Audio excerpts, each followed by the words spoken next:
जो गरीब हैं, जिनसे षड्यंत्र के तहत, जिनको हजारों साल तक पढ़ने नहीं दिया, हजारों साल तक व्यापार नहीं करने दिया, हजारों साल तक संपत्ति इकट्ठा नहीं करने दी, बड़े मुश्किल से 3500 साल की गुलामी को डॉक्टर बाबा साहेब अम्बेडकर जी ने तोड़ा था। लेकिन अब फिर से हमारे समाज से शिक्षा को छीन लिया गया है। अब आप कहेंगे कहां छीन लिया जी? कोई भी जाकर पढ़ सकता है। अगर आपका बच्चा हायर एजुकेशन में जाता है, एडमिशन के टाइम पे 2-2 लाख रुपए फीस जमा करनी पड़ रही है सरकारी कॉलेज में। क्या हमारे समाज के, बहुजन समाज के, गरीब समाज के, पिछड़े वर्ग के 95% से ज्यादा लोग ऐसे नहीं है जो 1 साल की एक बच्चे की 2 लाख रुपए की फीस जमा नहीं कर सकते? क्या इसको एजुकेशन छीन लेना नहीं कहेंगे? बच्चा मेहनत करके जैसे तैसे इंजीनियरिंग में सफल हो जाए और कॉलेज कहे 2 लाख रुपए फीस जमा करो, और वो बच्चा ना कर पाए, लोन भी उसे कोई नहीं देता, और उसका बच्चा उस बाउंड्री पर पहुंच के पैसे के अभाव में फिर वापस घर बैठ जाए। क्या इसको शिक्षा को छीन लेना नहीं कहेंगे?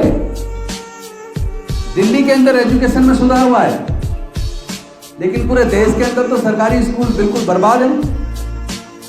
टीचर पर्याप्त मात्रा में है नहीं, पढ़ने का माहौल है नहीं, और प्राइवेट में पढ़ाएं तो एक बच्चे की फीस का खर्चा, किताबों का खर्चा, वर्दी का खर्चा, ट्रांसपोर्ट का खर्चा, ट्यूशन का खर्चा, सारे खर्चे अगर जोड़ लें तो 8 से 10 हजार रुपया एक बच्चे की पढ़ाई पर खर्च होता है।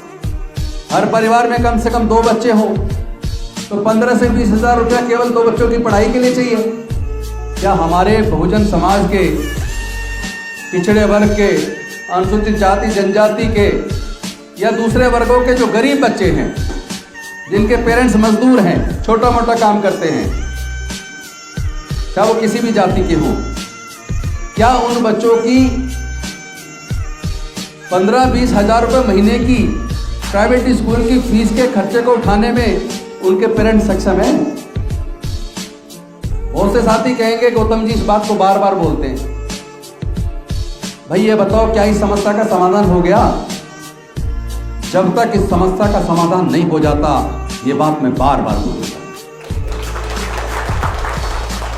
पूरे देश में जाके बोलूंगा। यही बात अब से 4 दिन पहले उत्तराखंड में बोली मैंने, हरिद्वार के अंदर। यही बात कल मैंने गोवा में बोली। यही बात कल मैं गुजरात के राजकोट में बोलूंगा। यही बात परले दिन मैं बेंगलोर में बोलूंगा।